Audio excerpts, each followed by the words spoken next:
Welcome, welcome, welcome.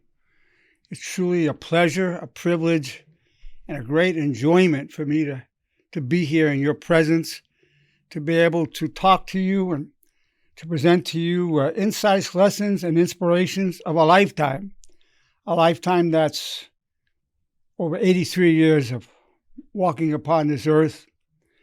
I've been a licensed clinical psychologist for over 50 years.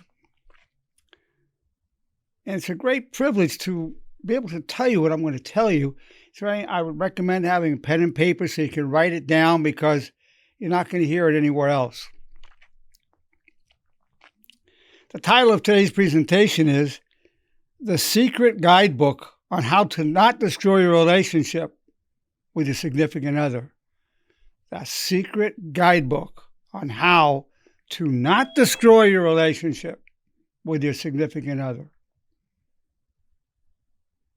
Yes, indeed. I'm going to give you those secrets. I'm going to start out with what I call the magic triad. The magic triad. I'm going to go 1, 2, and 3. 1 is I love you. 2 is I apologize. 3 is I appreciate you. You can say those 3 things, you'll avoid over 80% of the problems. Sweetheart, I love you. I did that. I apologize. I'm so sorry. I appreciate all you do. You've done so much. I appreciate you. I love you. I apologize. I appreciate you. The magic triad. If you just keep that in mind, and you might want to review it in your mind, I recommend reviewing at least on a daily basis for the rest of your lives. I love you. I apologize. I appreciate you. And I know each of you knows why I call that the magic triad. You know intuitively that that's going to take you far in your relationship. If you don't follow the guidance I'm giving, if you don't follow it, I guarantee you, you will destroy your relationship. If you don't internalize what I'm telling you and you go against the laws that I'm giving you, you will destroy your relationship with your significant other. Whether you get divorced or not, you'll be destroying it. You must follow this guidance. It's the secret handbook of how to not destroy a relationship with your significant other. I love you. I apologize. I appreciate you. If you can't say those things or show those things, you're in trouble, deep trouble. So and the only way you can really be ready to say is you have to be reviewing it on a daily basis. I recommend 3 times a day to see to yourself silently. So you're always ready to go there. There's some people who have never said I love you, or some people have never apologized, just won't apologize, or they won't even say I appreciate you. So if you're repeating that, that's gonna help you a lot. Now, you want to be able to express what I call the laws of love. You want to know these laws of love. You want to repeat these at least once a day. So but you're going to want to use some of these laws and not others. But we're talking about your relationship with your significant other, your wife, husband, boyfriend, girlfriend, your fiance. Okay, I love you, which was also part of the magic triad. I adore you. I cherish you. I like you. I appreciate you. I respect you. I admire you. So those are a lot right there. I love you. I adore you. I cherish you. I like you. I appreciate you. I respect you. I admire you. That's going to take you far. It's an expansion over the magic triad, but you want to have these ready to go. I'm going to add more to that now. I'll do anything for you. I'll do anything for you. I am totally committed to you. Wow. I am totally committed to you. I will always be loyal to you. Next to God, you're my first priority always. Next to God, You're my first priority always. So those are the 11 laws of love. You need some combination. Some of those you might be more comfortable than others, but you want some combination of that ready to go. So you can reach out. You can establish that good connection. You can cut across any tension that's building up, any kind of conflict. You're reaching out. This is part of who you are, to be able to express this verbally and, of course, in action. Verbally and through action and deeds. 11 laws of love. I hope you're writing these down, because this is gold. This is based on 83 years of life, over 50 years of being a psychologist, all my research, my observations, my life as a man, as a human being, as a husband, as a father, as a son, as a psychologist. You want to be able to internalize what I'm saying to you. Now, next one, you don't want to cover your vulnerability. Under all negativity is vulnerability. People typically hide their vulnerability by getting angry or distant and aloof. They hide their vulnerability. You hide your vulnerability, not just others. You hide your vulnerability by getting angry, aloof, and distant. And others are doing that to you, your significant other. You don't want to be doing that. You want to have the option, at least, to express the vulnerability, because always, 100% of the time, there's vulnerability under it. 100% of the time. It could be, I felt hurt, my feelings were hurt, I felt humiliated, I felt jealous, felt inferior, overwhelmed, insecure. I felt neglected. I needed attention. You need to be able to say those things. Hey, I need you. I need attention. I need your love. I need you to be open to receiving my love. I need you not to be flirting with other people. I get very jealous and insecure. You have to be able to say that instead of going into an anger or a rage or just not talking to the person for days at a time.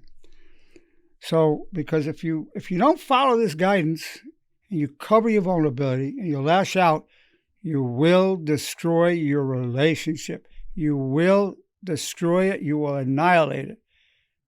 That's what's going to happen.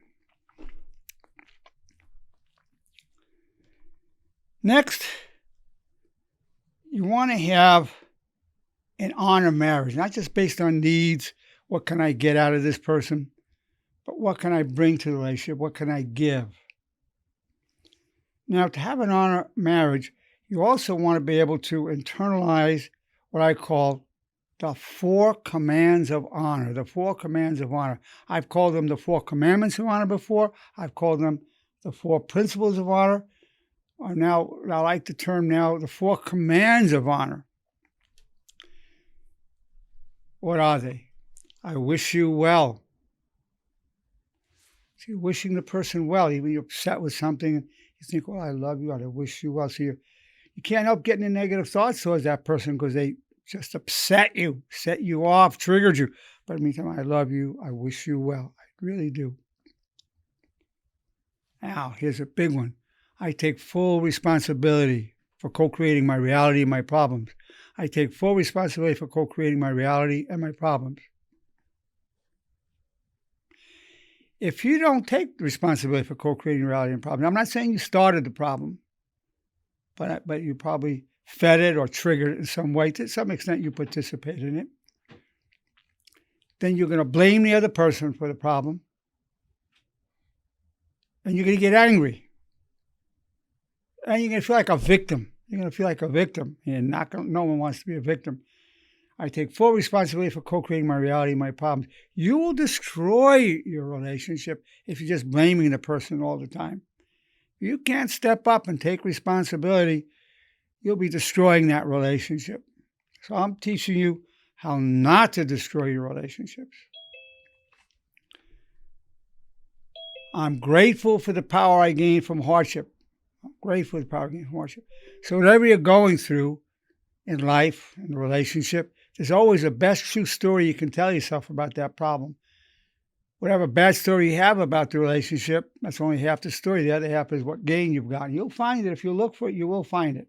I've talked about this in so many of my lectures. You will find the gain that came with the issue. And then the fourth is one of two commandments of honor. Depends whether you believe in God or not. If you believe in God as I do, God, your wish is my only wish. God, your wish is my only wish. Well, you know when you're doing something, saying something, thinking something, or that's consistent with what God would wish for you. You know it. Or if you don't believe in God, don't wish to address God, I seek always to serve my highest values. I seek always to serve my highest values. So in other words, you want to take the high road. So that, to the extent that you're doing that, you're making it into an honor marriage. You want to make it an honor marriage. It's good if your significant other, your spouse, your significant other, is also reciting the commandments of honor. But in any case, you could be bringing honor into the relationship. That'll keep you from destroying the relationship. Then, of course, you want to commit to doing that for all the days of your life. As soon as you stop using the commands of honor, you'll start sinking down again. You must keep it up morning, afternoon, and night, all your life. Then, to increase the probability that you're going to use it, you want to be reciting the bridge between honor and reality. The bridge is this. What is the most honorable thing to think, say, and do? What is the most honorable thing to think, say, and do? So you're doing the commands of honor in the bridge 3 times a day because the repetition is preparation for application to help you achieve internalization and stabilization. Definitely some kind of jingle there, like a rap song.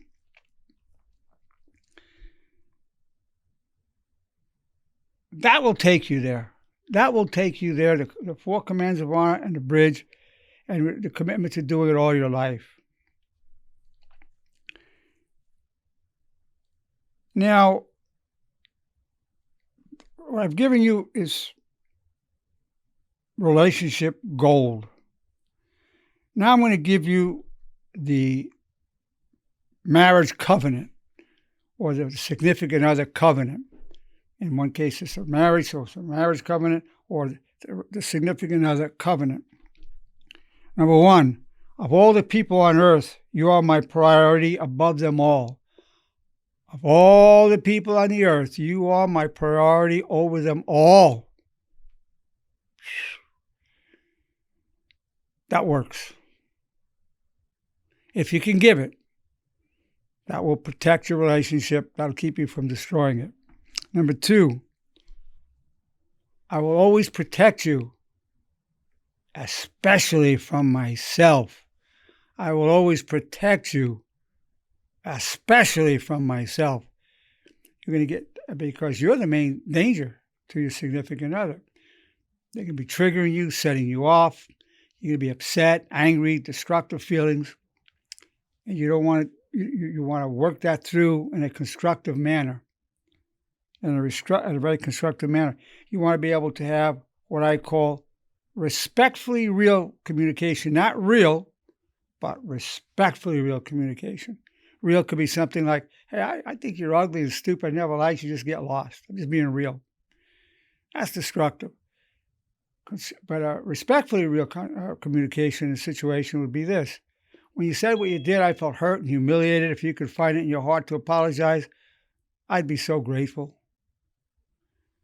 That builds a bridge or a connection. I will always love you, even if I'm upset with you. I will always love you, even if I'm upset with you. Now, you're with that person, 99% of the case of you, because you love that person and that person loves you. So one way to do this is to repeat yourself 3 times a day to keep this thought alive. I know you love me very much, and I love you. Let's not go there. Listen, you're saying these things to me, very harsh things, but you know what? I love you. And I know you love me. Let's not do this. We love each other. You're remembering your love. God speaks love into existence. We speak love into remembrance. So we're remembering our love. Otherwise, you have two people crazy about each other. They get in an argument over something. Most of the time, you're forgetting you love that person. Right then, you forgot you love her. You forgot you love him. You forget it. It's like it was never there. Well, what happened to the love? That's why you want to have, I love you so much and I know you love me. Because that's the real foundational reality. So you speak into remembrance. Remember, God speaks love into existence. We speak love into remembrance. That's how that works. You are far more important to me than my own pride. You are far more important to me than my own pride. I always tell people, pride is a cold lover. Pride is a cold lover. And you know it. So you want to be able to apologize the laws of humility. I'm sorry. I apologize. I was wrong. You were right. I'll never do it again.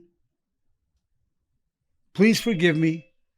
I've not always lived with honor, but I will die with honor.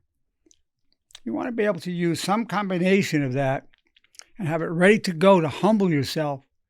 And you want to use part of the supremacy of honor code to remind yourself, honor before pride. Honor before pride.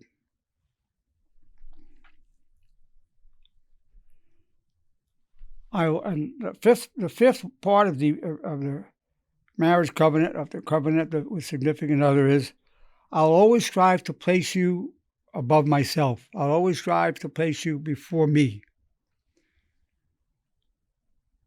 Well, it's self-evident. These are self-evident truths. You know the power that I speak. You know what this will do for you. But if you don't repeat some combination of these every day, you will never apply it. Because when that heat of passion and pride and upsetness comes, all this goes out the window. Unless, wait a minute, I love you. I know you love me. You have to be ready. If you don't, there's no way you could. This is all very good. You can say, oh, this is beautiful. It's useless to you if you don't repeat it on a daily basis. Useless. Because you'll never remember it in the heat of anger or the heat of the moment. You're not. And you'll destroy your relationship. You will destroy it. But I'm showing you how not to. The secrets of how not to. Well, it's certainly been my pleasure, my privilege, my enjoyment to present this to you. Now I want to turn it over to our distinguished, beautiful audience. And everybody loves to hear what other people have to say. You appreciate what I'm telling you. But I know how much you deeply appreciate what others say. So I'm going to open this up for your comments and your beautiful comments and questions. Hey, Dr. Nerenberg, it's Catherine Cobo. Hey, Catherine. Hi. So, yeah, I appreciate a lot of the things that you're saying because, like, I'm an alcoholic in my life. I don't drink every day, but you always have to claim that. But I've had where I relapse all the time because I'm at work stressed out. But that stresses my husband out. And sometimes he will be as calm as he could be, but then he just had enough. You know what I mean? Yes. So, like when you say I have to take responsibility for co-creating my reality and my problems. Yes. I really have. Well, good for you, Catherine. Good for you. Me blame him because I'm drunk and messing stuff up and almost losing my job. I was even drinking at work. Okay? You know what? I'll tell you something. I don't try to cure people of alcoholism. You know what I do? I try to make them an honorable alcoholic. Because that I could do. Don't drink at work. Girl. Yeah, let me tell you. I know I can't cure people of alcoholism, but I can make them I can help them become an honorable alcoholic. That's doable. And you know what? Yeah. Too, What? Dr. Nerenberg, also what I appreciate about you. Like, not everyone believes in God, but a lot of your principles, when you like really start, like myself, talking to God more, trying to get closer. I've always been close, but I'm trying to get closer. But you say a lot of things that God is saying. Well, it's always I You tell say people a lot of what God. it's all You already inspired by have the Spirit. honor in you, just Catherine, right or wrong. you're It's so right. there. It's all inspired by the Spirit. Everything I teach is based on psychology, religion, and personal experience. But religion's definitely in there. Inspired So tremendously by you. You're quite right. Very good observation.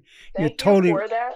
you're most Just welcome. repeating those words do help. I thought those words were so little and dumb, but I had never tried them before. So how dare me, right? Well, As you soon are, as I start saying them, you I know, knew it. I promise you, this works. It definitely works. I guarantee it. Everything I've just told you is highly effective. And you know what? No, I Every believe one of that. you knows that what I say works. You all Yes. know it.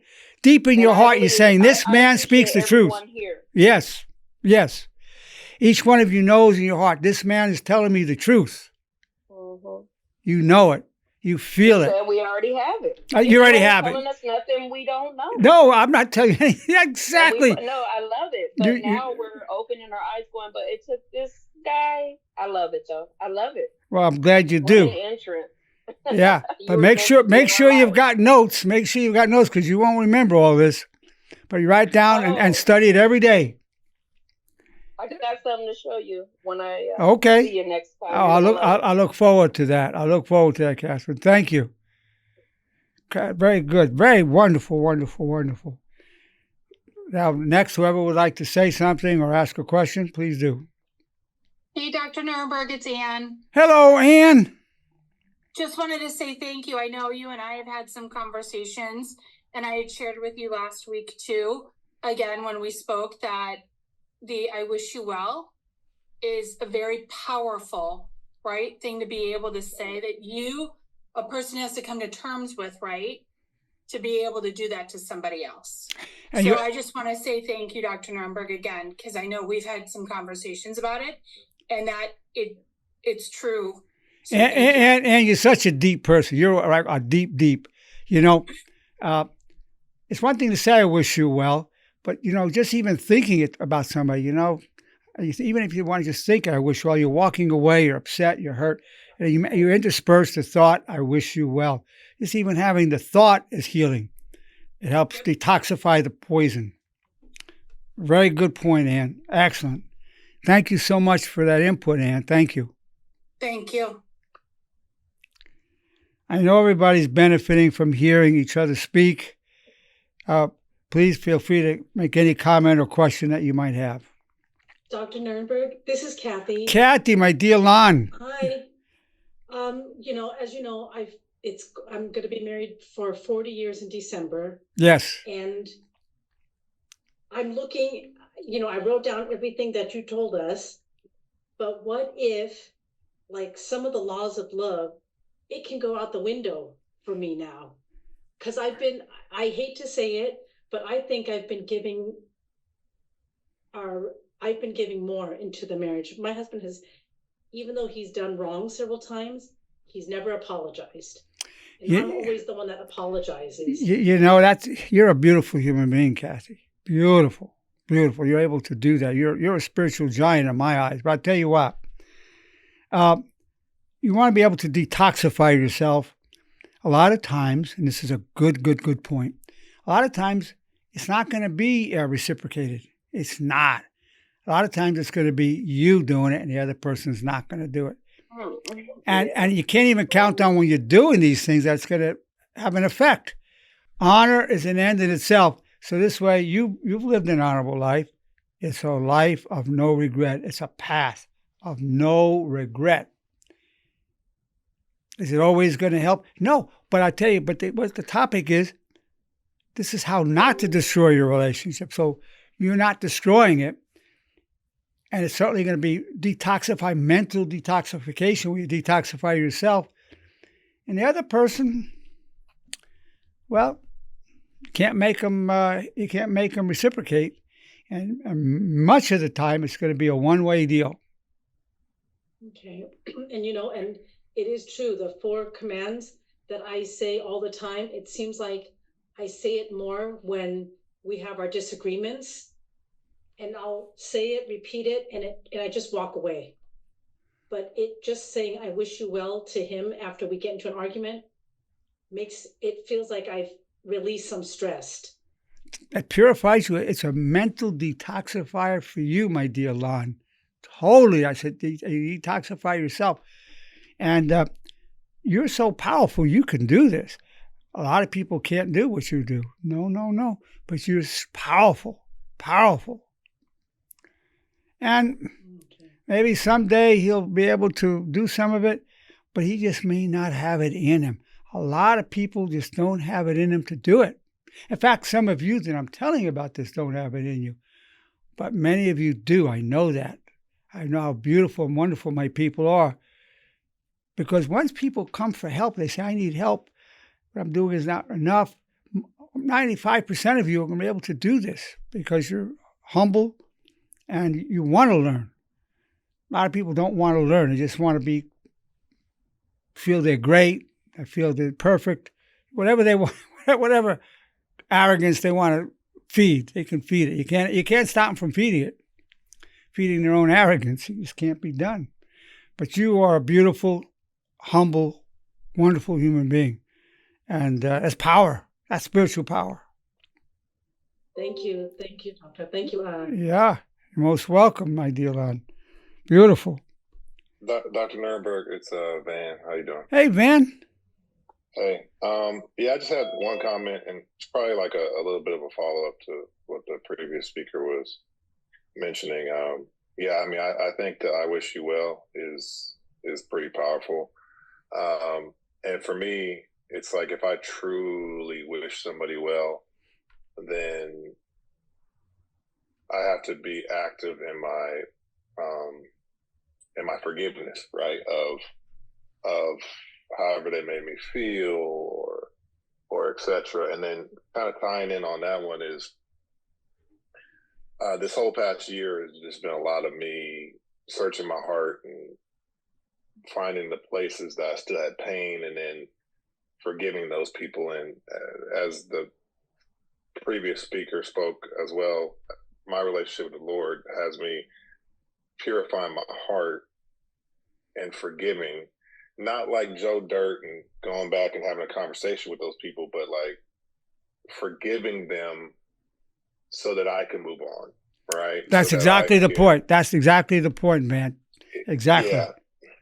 And I was describing it the other day to somebody, and the only way I can describe it is, it's like it's both the most selfish thing you can do, because you don't have to. It serves you. Yep. And it's also that's what you call loving. Van, the most humble thing you can do. That's what you call truly loving yourself, Van. It is the most humble thing. Yeah. But that's what you call truly loving yourself. People think, well, love yourself. Go get a pedicure, a manicure, go buy that car. Well, that's all good. That's pampering yourself. Nothing wrong with it. But loving yourself is to live honorably. That's true loving yourself. Beautiful, beautiful, man. So I just like, if I'm a wish, like, everything has like a sub, like topic, sub meaning, definition. And so if I'm a wish somebody well and mean it, then I can't have an ought with them, right? You know what I mean? So that's kind of like, if I take care of the forgiveness, then I can wish them well, right? I could say it, it can help me move towards it, but I really have to let go of. Well, let me tell you something. If you're upset with something, you're angry, you really have this rage, and you go, I wish you well and I forgive you. It may not make the rage go away, and you may not, and you're saying it because you try to speak it into existence for yourself. Yeah. It doesn't mean so you're not a hypocrite. You're trying to speak it into reality. So you're saying this: if I forgive you, I love you, I wish you well. That's because that's the direction you want to go in. That's the direction you want to go in, and you will move to some extent that way. But the destructive impulse is more powerful in the short term. But in the long run, when you balance it, you don't fight the negative. But if you balance it, in the long run, those negative thoughts will come less often, with less duration and less intensity. But don't think you got to totally feel it. Feeling doesn't define it. You're attempting to speak it to yourself into reality because you're committed to this path. It's sort of like you work out. You go to the gym. A lot of times you go, heck, I don't want to hit the gym. I'm tired. You go because you know that's what you need to do. You don't want to do it, but you say, I'm going to do it. So the same with this. You may not want to wish the person well. You're lower nature. You don't want to wish them. Heck no. But you say, I wish you well. But you got to be really committed to the way of honors. This is for the strong. This is for strong people like yourselves. This is not for the weak. This is real power, and it's doable. It's doable for you. It's doable for me, and I'm doing it because I've hurt myself enough by not doing it. So I said, oh, no, I'm done with that. If you don't want to follow my path, don't do it. Suffer. Eat that dirt long enough, live in that fire, and after I say, you know what? I'm going to go the other way now. I'm tired of the darkness. I'm tired of eating myself up alive with these thoughts. Tired of destroying my relationships. Tired of the pain. And then you'll come to this. It'll happen. Some people more quickly than others. Now, my father said to me, son, I have a lot of good advice to give you, not because I've been so smart. It's just I've been so stupid. So I'm probably more stupid than all of you. But that's why I've come up. That's why I was led to this wisdom because of my stupidity, the suffering. And I said, wait a minute, this isn't working. So once you say it's not working, then you're open to something. Very good, man. Thank you so much for your input. Very inspiring. Thank you. Thank you. Hi, Doc. This is Gabrielle. Gabrielle, good to see you. Hi, good to see you too. My question is that I need to work on is how do I set boundaries? Not just boundaries in all relationships and areas of activity, in terms of in work, also in relationships and friendships, because I'm finding I have not put myself first in terms of setting boundaries, and that has enabled people to walk all over me and treat me like a doormat and and I keep thinking like, why would they do this? I'm super nice. Gabriel, let me address. No, you're a lovely person. You're a super lovely girl. Totally lovely. Let me tell you something. Many people, if you give them an inch, they will take a mile. Now, you're the kind of person that if you give you an inch, you're going to give them a mile. That's you. But most people are going to take advantage of it. They'll exploit it. You just don't, then, you can watch it for a while and be amused by it. Then after a while, you say, hey, I don't want to be going there with you. I'm talking to you respectfully. I appreciate you talk to me respectfully. With all due respect, please don't be saying those things to me, or please don't even be asking that of me. I really appreciate that, okay? But you say it respectfully. You do the boundary with respect. If you do it respectfully, it's not going to be a problem because that's the honorable way to do it. You're not yelling and telling the person off and, really intimidating them to keep the boundary. No, hey, with all respect, I need you to, not be calling at this time for me. I appreciate that very much. Appreciate that you're calling, but don't call me after 8 at night. I have other things going on, but call any other time. Just for example, hey, I lent you I lent you $20 last week. And you're asking me for a loan now. I lent you $20 before. I never paid me. I'm not going to pay you. I'm not going to lend you another penny until you pay me back that. In fact, your credit's used up with me. I love you. You're a great person, but with money's not. Let's not do this to our friendship. So there's a way to do it with respect, preferably lovingly, but if not lovingly, at least respectfully. That's the way to do boundaries. Not this in-your-face stuff that people teach. You don't want to be in-your-face stuff. No need to be doing that. And if it gets to a point where a person is violating you enough and there's grounds for litigation, you sue the person. You did this to me, I'm going to sue you. I wish you well, but I'm taking you to court. but you're wishing them well. You're doing it. You know, it can be done. But a lot of people have that question about boundaries. A lot of people, and especially nice people like you. And some people appreciate you for that, but most people are takers. And you've seen that. Yeah. But thank you for your input, Gabrielle. Thank you. Thank you. You're welcome. Hey, Dr. Nerenberg, this is Mina. How are you? Hey, Mina, there you are.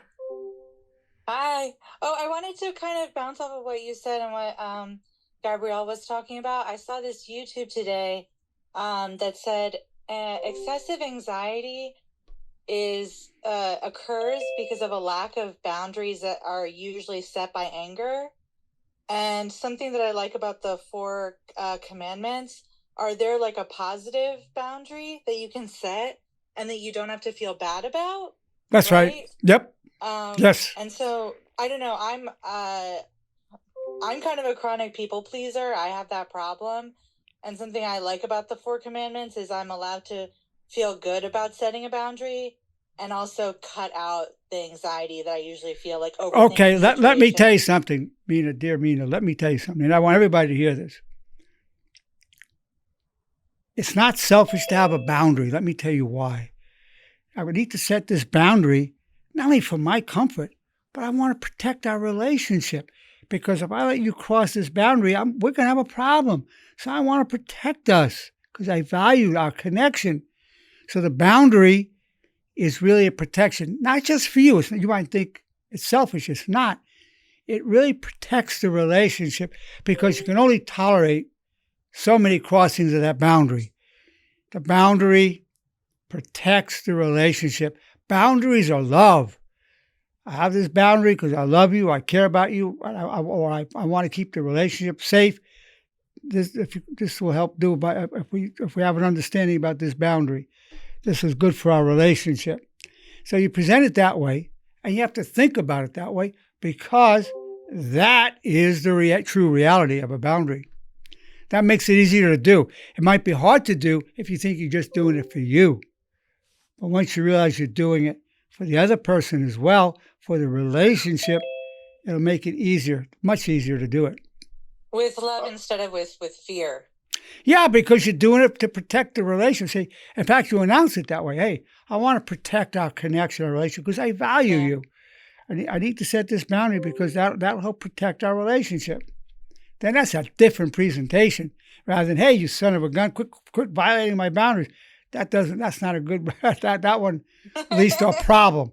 But the one I told you about, because I care about our relationship, I need to have this boundary. Person still may violate it, but they know what's going to happen. It's going to put a distance there. It's going to put a distance. They'll be destroying the relationship. Very good point. I'm so glad you brought this up, Mina. Dr. Nerenberg, I just have one quick comment. Van. Who is this? Who is this, Anthony? It's Van. Oh, Van. Yeah, Van. Very good, Van. Yeah. Hey, just like I agree 100%. With setting the boundaries, and I can't remember where I heard it or read it, but I kind of like now that I know it. Once you know information, you kind of live by it. If I'm not, if it's not an agreement or something that's been kind of socialized with the person, then it's just my expectation of that person. And if I just have an expectation of that person, they're more than likely they're going to fail my expectation because it's not. Well, listen, they're going to fail your expectation, especially if they don't know that's your expectation. Yeah, exactly, half the time they won't even know. No, if they don't know it's there, you can count on it. You can count on a violator. Yeah, I had an expectation for them based on me and how I work, and I never told them because I never vocalized it. And so to help them out, we got to set some boundaries, right? And I like how you said setting it in love or at least respect. And I just wanted to make that comment. Yes, that's where you want to go. Very good, Van. Thank you again. Thank you, Dr. Nerenberg. It's Fernando. Hey, Fernando. Good to have you here. Thank you. I just wanted to kind of reiterate what the person before shared, and they said basically instead of fear, do it with love. And I think that was interesting because I realized the Bible actually states that the opposite of fear is love. And I would have originally thought the opposite of fear would be courage, you know what I mean? But there it says instead of acting out of fear, act out of love. And now it kind of makes sense, because when you do that, you kind of lose that fear and that anxiety from just operating on a platform of love. So Well, because when you're acting honorably, you will do it with love, and if you can't do it with love, you do it respectfully, at least respectfully. That's a good boundary. That's a good boundary, and one that's meant to foster the well-being of not just you, but of the other and of the relationship. And once you explain that boundaries to help do that, you've done your job. Let's put it that way. You've acted honorably. They know your expectation, whether or not they still do it. Maybe they can't help themselves, whatever, but at least you've specified it. Yes, good point. Thank you. Thank you. Thank you. Well, it's been my pleasure, my privilege, my enjoyment to present to you the secret guidebook on how to not destroy your relationship with your significant other. Thank you so much for being here.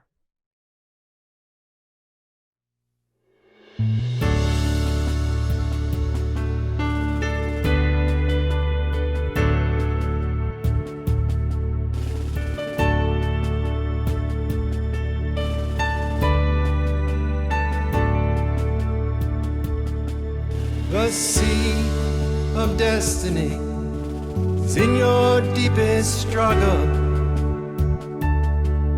God's will and mine be one, and I wish you well. You are co-creator, respectfully real. There's a way in the valley that turns weakness to steel. We're known through all eternity, from strife we gain power, clothed in grace and love, disciples of honor. All the days of our lives refuse the way of shame. We wish nobody harm, have no one to blame. Your high calling will be done, and pure eyes now glow. In darkness crave the good, like waters from the desert flow.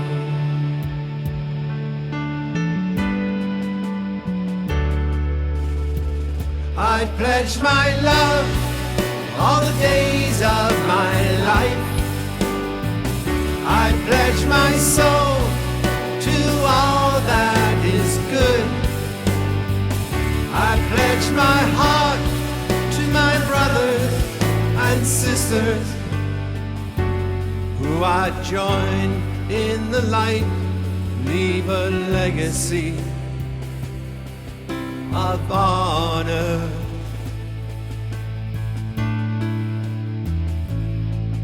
We're known through all eternity, from strife we gain power, clothed in grace and love, disciples of honor.